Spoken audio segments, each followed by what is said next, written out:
Welcome, restless souls, to Carmen's Crypt. I'm Carmen Carrion, keeper of forgotten tales and curator of nightmares. You've wandered into my domain, where each week I unearth a fresh horror from the depths of human imagination. In these darkened halls, stories wait like hungry shadows. Each tale we've collected whispers of terrors both ancient and new. From crumbling mansions where something skitters behind the walls, to that strange text message you received at 3 a.m. from a number that shouldn't exist. So gather close. The candles are lit, the shadows grow long, and the witching hour is upon us. Are you prepared to face what lurks in the darkest recesses of Carmen's Crypt? Lock your doors, still your nerves, and remember, here, every fear comes alive. This is Carmen's Crypt. Your sanctuary of scares awaits. Scout knew 67 words in human speech. Most were simple things like sit, stay, and good boy. But he understood more complex concepts too, especially protect and family. The Martinez pack had chosen him from the shelter 3 years ago, when he was just a yearling Belgian Malinois, with too much energy and a fierce drive to guard. They didn't know that his military working dog bloodline had given him something extra, an almost supernatural awareness of wrong things, of dangers that normal dogs might miss. He had proven himself the night he caught an intruder trying to break in through Lucas's window, and again when he dragged Nina away from a downed power line in the backyard. But those threats had been simple, natural, things his training could handle, things that made sense in a world of normal shadows and everyday monsters. Now, as Scout lay on his bed in the corner of Lucas's room, ears pricked toward the distant sound of sirens, he caught a scent on the wind that made his primitive brain howl in warning. Something was coming, something that violated every natural law, every instinct bred into his bones. And this time, teeth and muscle and loyal heart might not be enough to save his pack from what was rising from the corruption-soaked earth of Oak Grove Cemetery. But Scout would die trying. That's what good dogs do. Scout's nose woke him first. The night air flowing through the bedroom window carried something that made his hackles rise. A scent that shouldn't exist in his territory. Artificial. Sharp. It burned the soft tissue inside his nostrils like invisible fire. His eyes snapped open, head lifting from his post at the foot of Lucas's bed. The wrongness pulled him to the window. Below, his pack's yard lay bathed in moonlight, but below their fence, red and yellow lights strobed through the trees near Oak Grove Cemetery.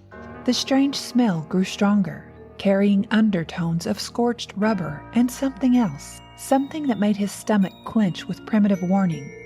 A low whine escaped his throat. Lucas stirred but didn't wake. Good. The pup needed his sleep. Scout's claws clicked softly on the hardwood as he padded downstairs, squeezing through the dog door Miguel had installed last summer. The night air hit him like a wall of needles. The massive thing that had brought the wrong smell lay on its side across Maple Street, its silver skin gleaming wetly in the emergency lights. Scout knew trucks. They regularly rumbled past the house, but this one was different. Warning symbols Scout didn't understand decorated its flanks, and from its ruptured belly poured a liquid that moved wrong. Scout's sensitive eyes caught the way it seemed to crawl rather than flow, how it sought out the lowest points in the ground with an almost hungry purpose. The fluid cast its own light, a sickly green phosphorescence that made his fur stand on end. Worse was how it smelled, like death and lightning and rotten eggs all at once, with an underlying sweetness that reminded him of the time Nina's chocolate milk had spoiled. Men in bulky suits that covered their entire bodies were spraying foam on the spill. But they couldn't stop all of it. Scout watched in horror as rivulets of the glowing liquid found the old drainage channels that led to the cemetery. His keen ears picked up the sound of it eating through ancient iron grates, a hissing, bubbling noise that seemed to carry whispers. The cemetery soil drank the poison eagerly. Scout could hear it seeping down, down, down, past roots and rocks, past the wooden boxes humans buried their dead in. But worst of all was the change in the earth's scent. The rich loam smell that had always marked this territory was transforming into something chemical and wrong. And underneath that wrongness, Scout's sensitive nose detected something else. Movement. Deep below the surface, things that should lie still forever were beginning to stir. A new sound made his ears prick forward. The subtle grinding of old bones shifting in their graves. The sound was too soft for human ears, but to Scout, it was as clear as breaking glass. He backed away, every instinct screaming danger. The chemical light was seeping up now through tiny cracks in the oldest graves, casting strange shadows that seemed to reach for him with hungry fingers. The wind shifted, bringing him a blast of pure wrongness that made him gag. Rot and chemicals and something else. Something that spoke to the deepest part of his brain, of territory violated and pack threatened.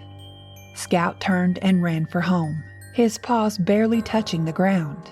He had to get back to his pack, had to guard them, because somehow he knew that whatever was awakening in those poison-soaked graves would soon be hunting for fresh meat to join its twisted resurrection.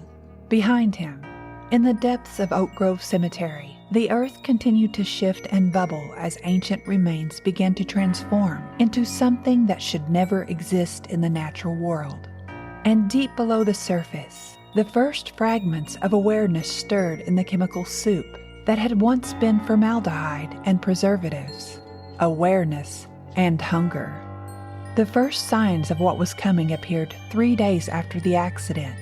Scout had been restless, spending hours pacing between his pack's sleeping rooms at night, drawn again and again to the windows facing Oak Grove Cemetery. The wrong smell hadn't faded. It had changed, evolved into something that made his teeth ache when the wind blew from that direction. Miguel and Kimberly didn't notice anything wrong when they let Scout out that morning. They couldn't smell how the dew on the grass had turned oily, couldn't hear the absence of birdsong that should have filled the dawn air. But Scout's nose told him everything. The chemical taint had spread through the groundwater, threading through the soil like poisonous veins. He could smell it rising from the earth, mixing with something else, the sweet copper reek of old decay being pulled up from the depths. The Martinez family went about their morning routine. Nina, her long dark hair still wet from the shower, shoveled cereal into her mouth while texting. Lucas built a fort out of toast and eggs, making Scout strain to catch any falling scraps. But Scout couldn't focus on their family breakfast dance. His attention kept dragging back to the window, to the cemetery barely visible through the trees. Something was moving out there. Something wrong. He saw the first real evidence when Kimberly sent him out to do his business. A dead robin lay in the flower bed, its body twisted in ways that violated nature. The bird's chest had split open, not from impact or predator, but from within. Its ribcage had flowered outward like pale petals, and where its organs should have been, Scout saw only a glistening green-black mass that pulsed slowly in the morning light. The smell coming from it made him back away, gagging. Formaldehyde and rot, something that reminded him of the liquid from the crashed truck. Worse was what he saw moving in the mass. Tiny things, like maggots, but wrong. Their bodies translucent. They worked with horrible purpose, consuming and reshaping the bird's flesh, even as Scout watched.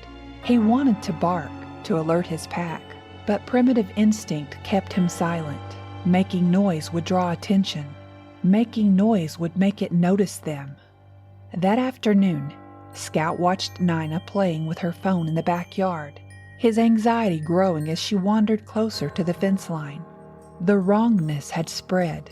He could smell it in the roots of the oak tree, see it in the way earthworms were writhing up through the soil, their bodies distended and partially crystallized, leaving trails of luminescent slime that burned the grass.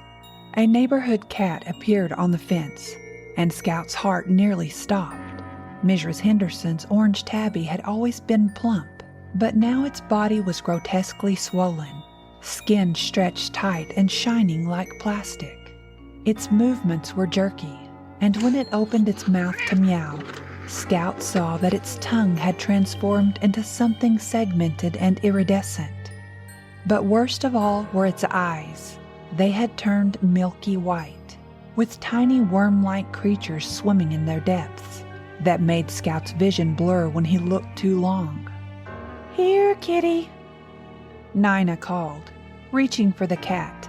Scout lunged, knocking her back just as the cat pounced. It missed her by inches, landing where she had been with an unnatural heavy thud. The sound it made wasn't a cat's hiss. It was the wet clicking of mandibles. "Scout! Bad dog!" Nina scolded.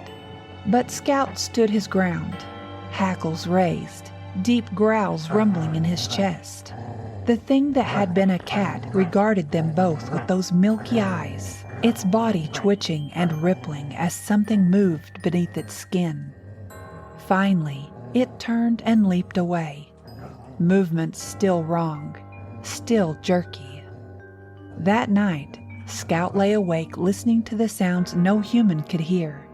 The subtle crunch of transforming bones in the distance, the whisper of things moving through soil, and worst of all, the wet, hungry pulse coming from the cemetery. The chemical sweet stench was stronger now, carrying notes of meat and metal and madness.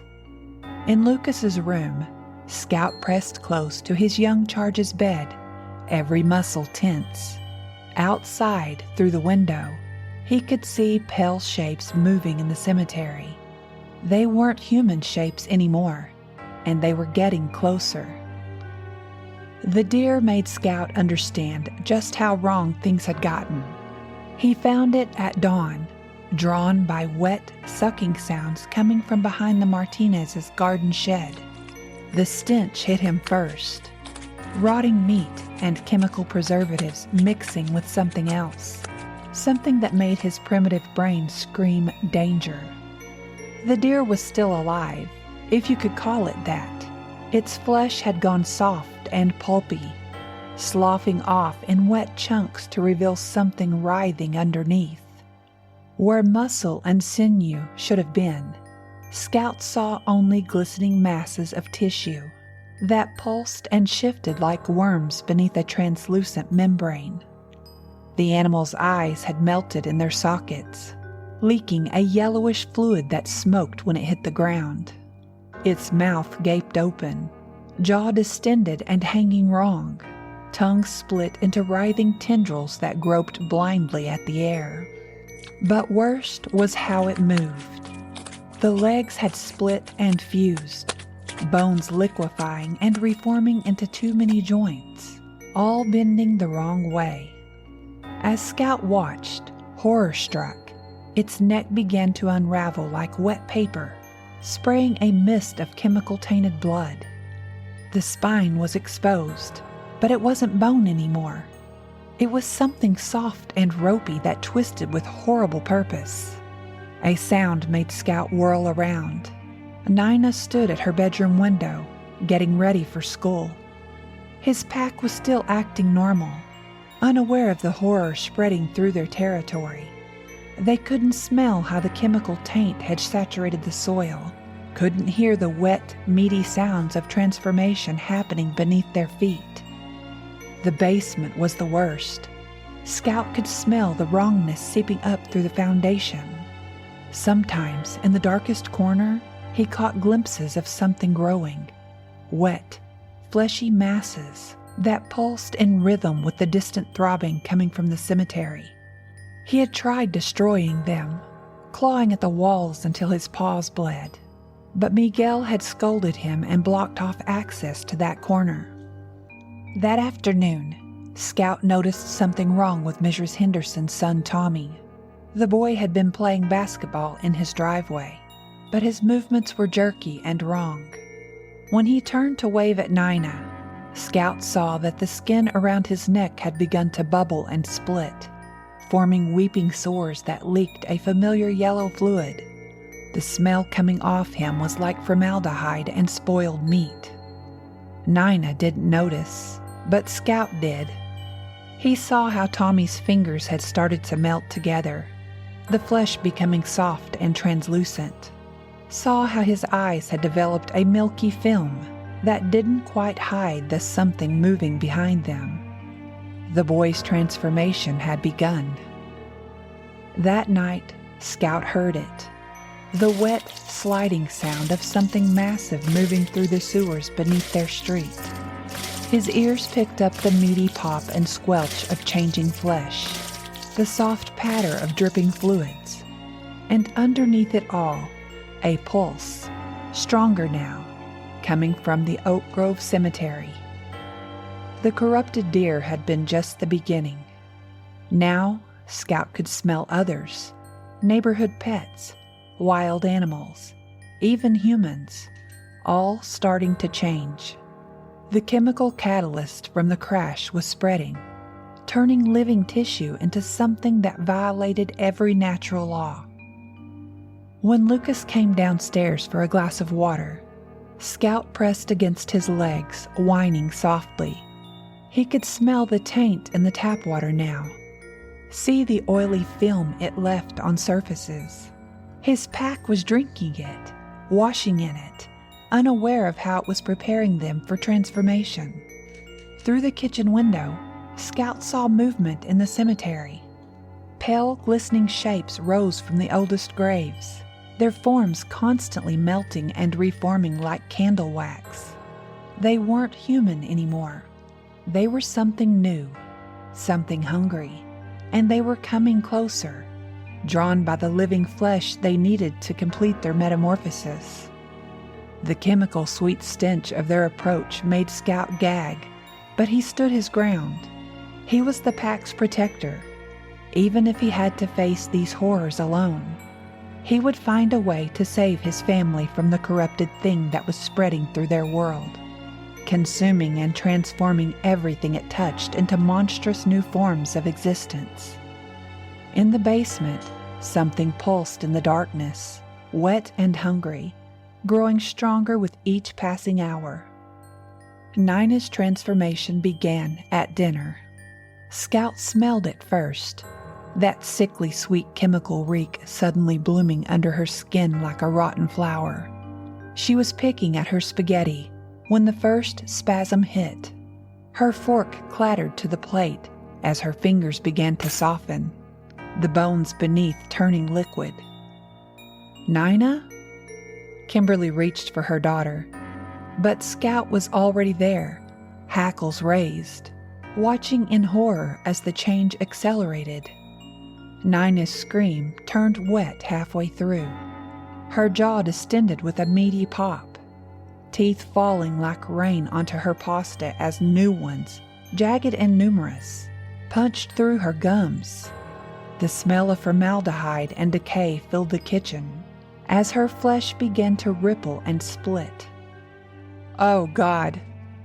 Miguel grabbed Lucas, pulling him back as Nina's arms elongated, the skin becoming translucent enough to see the writhing masses beneath. Her eyes rolled back, revealing only yellowed whites that began to leak a viscous fluid. Scout's protective instincts screamed as Nina's body started to lose cohesion. Her torso split vertically, ribs spreading like wet paper to reveal something pulsing inside. Something that had once been organs, but was now a mass of glistening tubes and questing tendrils. The stench of chemical preservation mixed with the copper tang of blood. Kimberly lunged for her daughter, but Scout intercepted her, knocking her back as Nina's form collapsed entirely.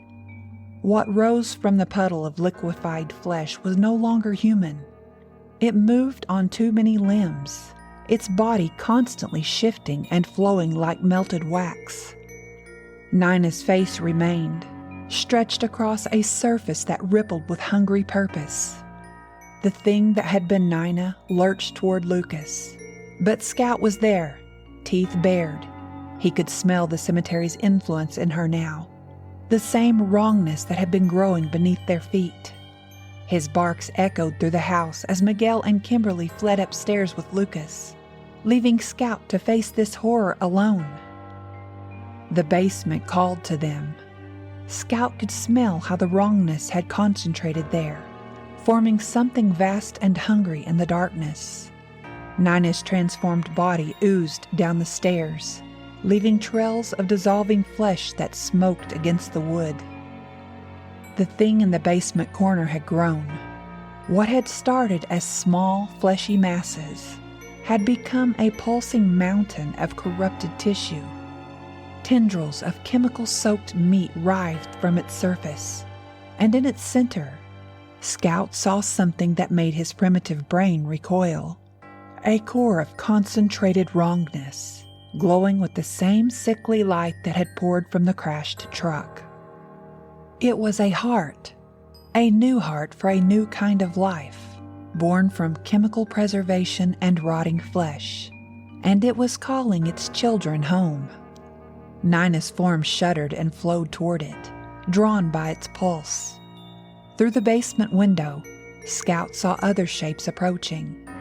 The corrupted remains from the cemetery, the transformed animals and humans, all converging on this point of twisted rebirth.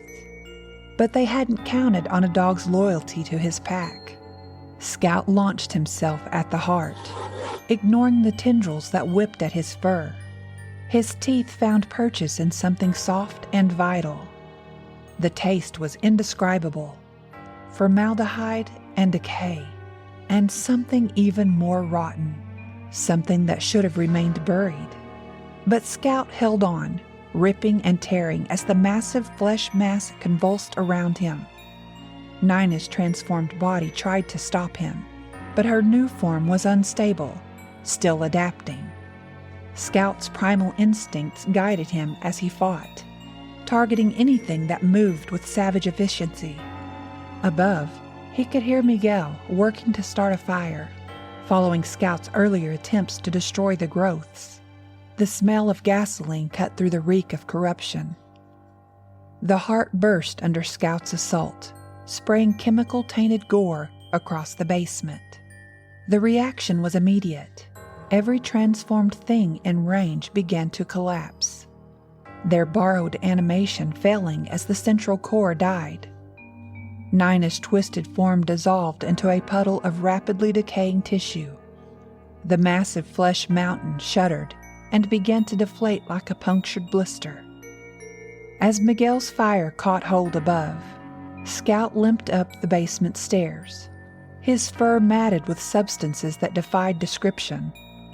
The corrupted flesh was burning, filling the air with toxic smoke.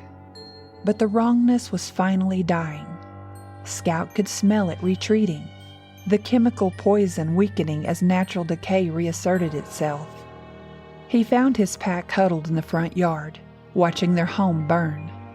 Lucas's arms wrapped around Scout's neck, and for the first time since the truck crashed, Scout allowed himself to relax slightly. They had lost Nina, but the rest of the pack was safe. The thing in the cemetery would rot away naturally now, its chemical animation destroyed. But that night, as fire engines doused the last of the flames, Scout's nose caught something on the wind, a whiff of formaldehyde and sweet decay, coming from somewhere new in the city. Somewhere else where the barrier between life and death was beginning to dissolve. 3 months after the fire, Scout still patrolled their new apartment complex with obsessive dedication. The Martinez family had relocated to the city's east side, as far from Oak Grove Cemetery as they could manage. The insurance money hadn't covered much, but it was enough to start over, away from the memories, away from the mass grave that had claimed Nina. But Scout knew better than to relax. He smelled it first in the building's laundry room, that familiar sweet chemical tang, mixing with the scent of dryer sheets and fabric softener. It was subtle, barely there, but it made his hackles rise. The water. It was in the water again. That night, Scout paced the apartment restlessly, watching Lucas sleep. The boy still cried for his sister sometimes. Kimberly and Miguel never talked about what they had seen, about how Nina's flesh had melted and reformed into something that denied nature. They didn't discuss the mass of corrupted tissue they had found in the basement, or the things that had risen from the cemetery. Humans were good at forgetting horrors too big to face. But Scout remembered, and now he could smell that wrongness again. It was different this time, slower, more insidious. The chemical taint had found its way into the city's water system, spreading through pipes and drain systems. Every time someone took a shower or ran the dishwasher, microscopic particles of the preserved corruption worked deeper into their flesh. Scout saw the signs appearing in their neighbors. Mrs. Alvarez in 4B had developed a limp, her ankle swelling with something that moved beneath her skin. The Baker twins on the second floor had started speaking in unison, their voices taking on a wet, bubbling quality. And sometimes late at night, Scout heard sounds from the walls, the subtle squish and pop of tissue beginning to transform. The maintenance man found the first growth in the basement yesterday, a small glistening mass of flesh clinging to a water pipe. He had scraped it off, cursing about mold, not noticing how it had tried to crawl up his arm. Scout had watched from the stairs, remembering the horror that had claimed Nina, knowing it was happening again. But this time would be worse. The chemical corruption wasn't concentrated in one place anymore. It had spread through the city's veins of copper and steel, seeping into homes and businesses, pools and fountains. Scout could smell it everywhere now, that sweet reek of preserved decay. That evening as Lucas sat doing homework, Scout noticed the boy's fingers leaving wet marks on his papers. The skin was becoming soft, starting to weep that familiar yellow fluid.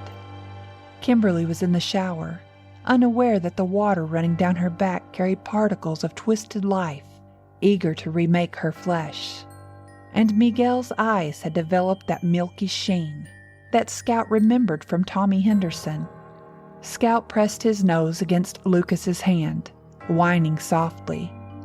The boy's scent was changing, the chemical sweetness blooming under his skin.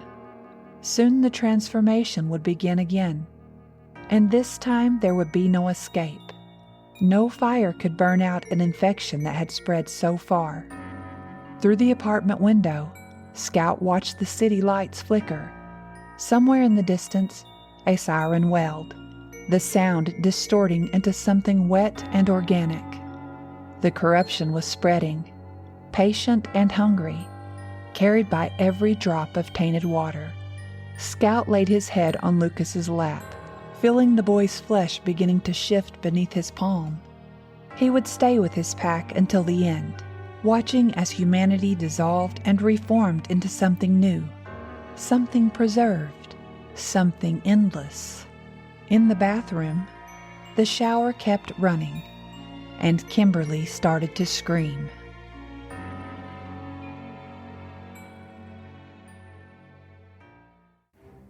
And so, dear listeners, we emerge from another dark corner of Carmen's crypt. But remember, the horrors you've heard tonight are merely echoes of the terrors that await in the shadows of your own mind. If you enjoyed your stay in the crypt, why not invite a friend to join us next week?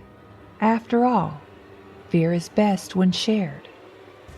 Leave a review if you dare, or share your own tales of terror on my social media. Who knows, your nightmares might just become my next story. Until next time, keep checking under your bed. And remember, in Carmen's crypt, every fear comes alive, and no one is truly safe. Sweet dreams, if you can still sleep at all.